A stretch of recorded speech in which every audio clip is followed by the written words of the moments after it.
Hello and welcome to this short video from Newman University. My name is Dr. Nkem Adeleye and I'm a senior lecturer in law here at Newman. Today, March 21st, we join the international community to commemorate the International Day for the Elimination of Racial Discrimination.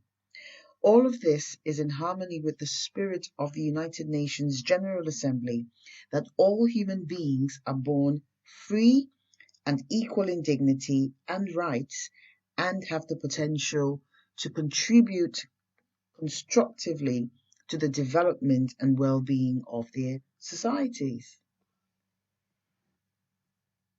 Now, when did this all begin? On March 21st, 1960, the police in Sharpeville, South Africa, opened fire and killed 69 people at a peaceful demonstration against the apartheid pass laws. About 7,000 people protested at a police station against these pass laws, which were a form of internal passport system designed to segregate the population and severely limit the movement of Black people, generally and in designated areas. There were about 249 victims in total, including 29 children. Around 180 persons were injured and 69 people were killed.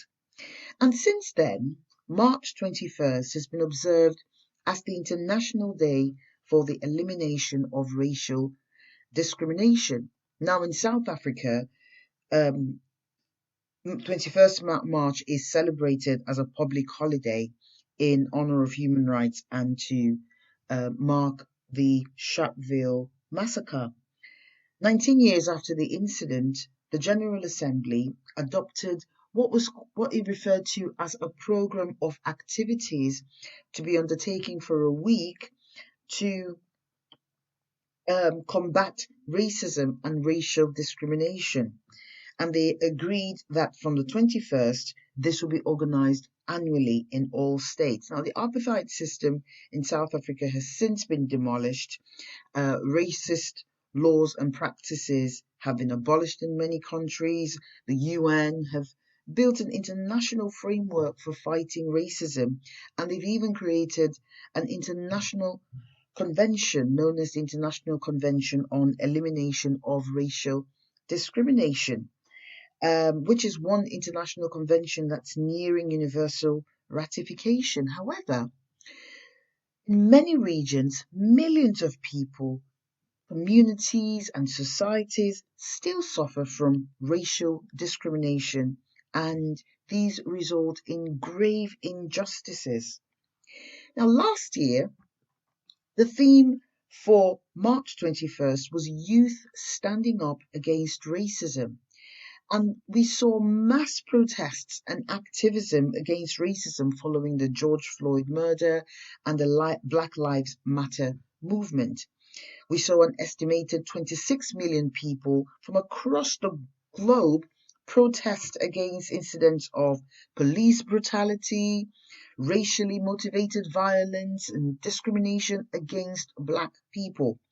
And these movements are powerful because they instigate changes in all spheres, from policy making to creation of laws, to making a strong statement and a stand against racial inequality. And most of this lead to a social transformation. The theme for 2022, however, is Voices for Action Against Racism.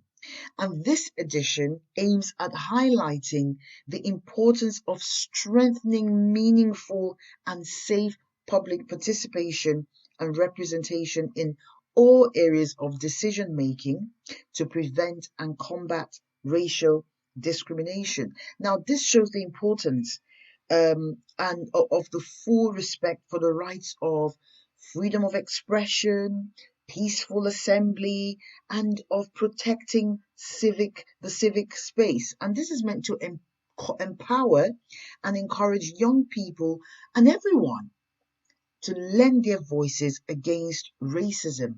This unity and unification against racism, against a fight against racism, can mobilise all forms of racial discrimination against manifestations of racial discrimination and injustice. Now, this awareness is very important because we can all contribute to this global movement, and every action counts, even the smallest ones.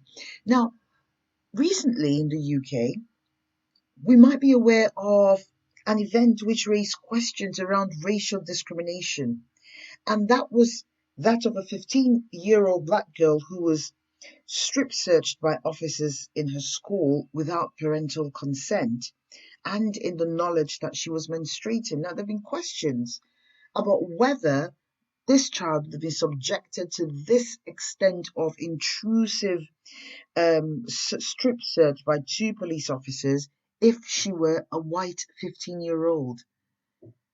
Now, the suggestion is that having been searched under Section 23 of the Misuse of Drugs Act, she was strip searched and treated like a suspected adult criminal. And she was told to go back to the classroom without any questions or teachers asking about her welfare. And a recent safeguarding report this month has found that the search was unjustified and racism was likely to have been a factor. Now, we saw the past 2 days, we've seen people protest outside Stoke Newington police station in London, supporting child Q, as she is known. And a group of prominent black men and women have sent letters to the Met Police Deputy Commissioner, Sir Stephen House, and they've expressed their concerns and looking forward to a day when black people do not feel unsafe in the presence of police, and they called for an immediate and decisive action against the police officers who were responsible for the strip search. So whilst we look at this from a global and international perspective, it's still very near us. I know it's difficult to appreciate, but there are cases and incidents of racism around, and we all have to lend our voice in this fight against racism. The Universal Declaration of Human Rights has offered an invitation to take action against racism and to stand for equality and dignity.